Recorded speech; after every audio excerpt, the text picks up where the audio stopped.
Samantha ने मुझे हमारी तीसरी डेट पर एक अजीब बात बताई थी। हम उसके घर पर सोफे पर बैठे एक फिल्म देख रहे थे।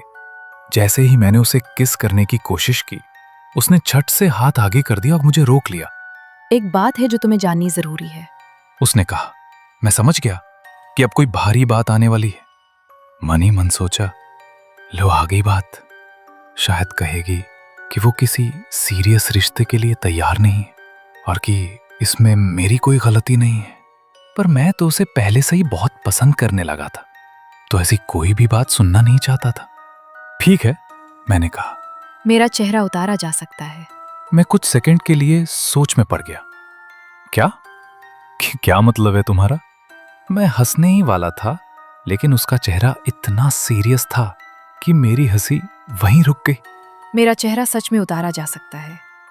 ये कोई मजाक है या फिर कोई मुहावरा? नहीं, मैं सच कह रही हूँ। ध्यान से देखो। उसने अपनी ठोड़ी ऊपर उठाई और अपनी उंगली से अपनी जॉ लाइन पर इशारा किया।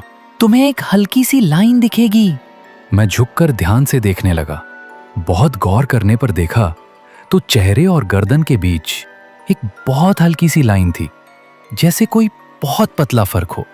मेरा दिमाग सवालों से भर गया और थोड़ा चक्कर भी आने लगा।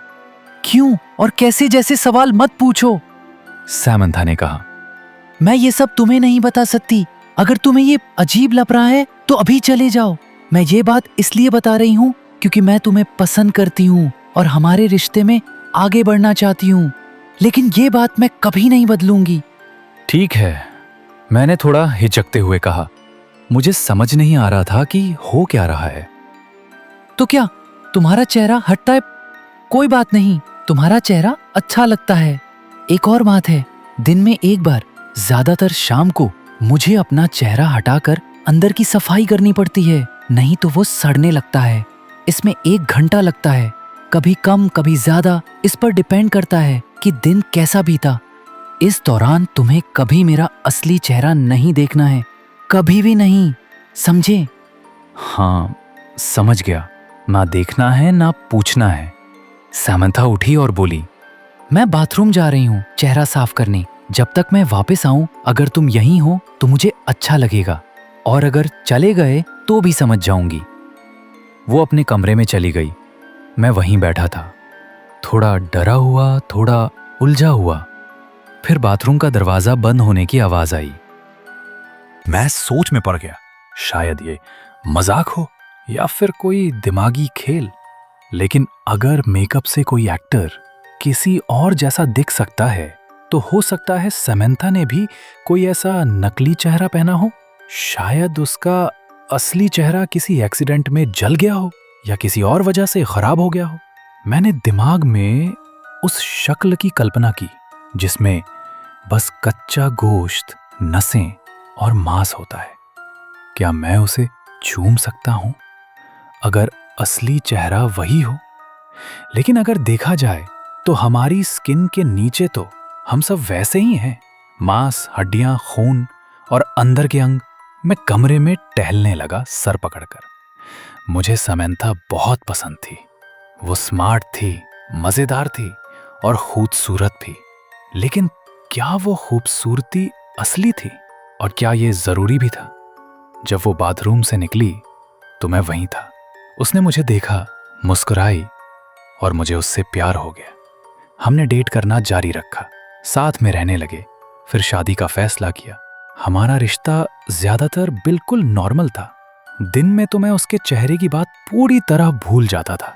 वो सब कुछ बिल्कुल नॉर्मल लगता था। हाँ, कुछ खास रोशनी या एंगल में लगता था कि कुछ अजीब है, पर ज्यादातर समय सब ठीक लगता।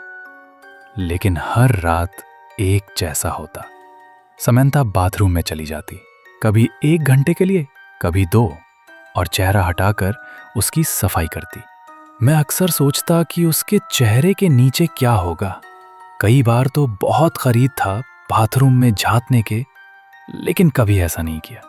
कभी कभी उससे सवाल भी करता, क्यों नहीं दिखा सकती? क्या हुआ था? चेहरा इतना रियल कैसे लगता है? वो बस कंधे उचकाकर कहती, तुम जानते हो कि मैं नहीं दिखा सकती। मैंने कभी किसी और को सामंथा के बारे में नहीं बताया। उसने मना नहीं किया था, पर मुझे लगा कि ये बात किसी और को बताना सही नहीं होगा। बस एक बार मैंने बताया था। ये मेरी बैचलर पार्टी में हुआ। हमने बिग सर में कुछ कैबिन लिए थे, जमकर पी रहे थे और थोड़ा बहुत नशा भी किया।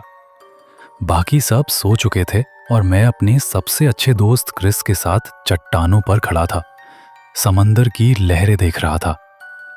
क्रिस मेरा बचपन का दोस्त था, मेरे लिए भाई जैसा। हम साथ बड़े हुए, कॉलेज में भी मिलते रहते थे, छुट्टियां साथ बिताते थे। अब हम अलग अलग शहरों में थे, पर बात होती रहती थी। मैंने क्रिस को सामंथा की बात बताई कि उसका चेहरा हटता है। वो पहले हंसा, फिर एकदम सीरियस हो गया। सवाल पे सवाल, जिनमें से ज्यादातर का जवाब मेरे पास नहीं था।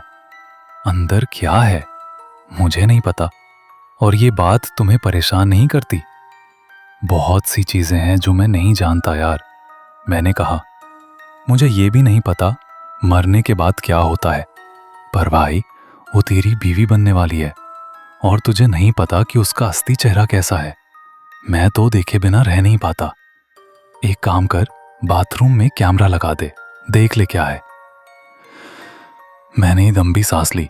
हाँ, परेशान करता है, पर उसने मना किया है, और प्यार का मतलब यही है उसकी बातों की इज्जत करना।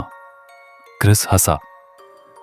तू मुझसे कह रहा है कि औरत की इज्जत करूं? अब तो तू बदल गया भाई। हम बातों में खो गए। पिछले हफ्ते क्रिस हमारे शहर आया और उसने हमारे घर पर वीकेंड बिताने का प्लान बनाया। शनिवार की शाम थी। हम पीछे के गार्डन में बैठे थे, बियर पी रहे थे और ग्रिल स्टेक खा चुके थे। तभी मुझे काम से एक टेक्स्ट आया। ओह नहीं यार, मैं बोला, एक जरूरी कॉल करनी है। सच में? सामंथा बोली। शनिवार की रात को? क्लाइंट बहुत बड़ा है बेबी, सॉरी। ठीक है, उसने कहा। मैं फ्रेश हो लेती हूं। क्रिस, तुम यहीं रुको। हाँ, क्रिस बोला। मेरे पास बियर है और कुछ घास भी उखाड़ लूंगा यहां से। तुम्हारा पति तो कभी नहीं करेगा। मैं कॉल करने चला गया। करीब 15 मिनट बाद मुझे घर से तेज चीखें सुनाई दी। मैं दौड़ता हूं अंदर गया। बेडरूम का दरवाजा खुला था, बाथरूम का भी। अंदर मत आना, सामंथा चीखी। मेरा चेहरा नहीं लगा है, एम्बुलेंस बुलाओ। उसने देख लिया। उसकी आवाज डर और घबराहट से भरी थी। और तभी मुझे समझ आया, वो मुझे चेहरा इसलिए नहीं दिखाना चाहती थी क्योंकि वो डरावना था। इतना डरावना कि किसी की जान पे बन सकती थी। क्रिस बाथरूम से बाहर आया, लड़खड़ाता हुआ। उसके हाथ में एक पेपर क्लिप था। उसने उसी से दरवाजा खोला था। अब वो उसी क्लिप से अपनी आंखें कुरेद रहा था। वो जैसे पागल हो गया था, अपनी आंखें फोड़ने की कोशिश कर रहा था। एम्बुलेंस बुलाओ, समंथा चीख रही थी। मैं दौड़ा और अपना फोन उठाया। क्लाइंट लाइन पर था, डर के मारे पूछ रहा था कि क्या हुआ। मैंने कॉल काट दी और 911 पर कॉल किया। एम्बुलेंस आई, क्रिस को ले गए। वो पूरी तरह पागल हो चुका था, अपनी आंखों की रोशनी खो चुका था। हॉस्पिटल में है, मानसिक इलाज चल रहा है। मैंने पुलिस से झूठ बोला कि उसने बहुत सारे साइकेडेलिक ड्रग्स लिए थे। मुझे लगा किसी को सच बताने का कोई फायदा नहीं है, कौन मानेगा। समंथा अब भी वैसे ही चेहरा हटाकर साफ करती है, लेकिन अब वो उतना अच्छे से उसे पहन नहीं पाती। उसमें से थोड़ी बदबू भी आने लगी है। मैंने उसे समझाया, ये तुम्हारी गलती नहीं थी। मैंने क्रिस को बताया था कि कभी नहीं देखना, फिर भी उसने देखा। वो चुप रहती है, कहती है मुझे अकेला छोड़ दो।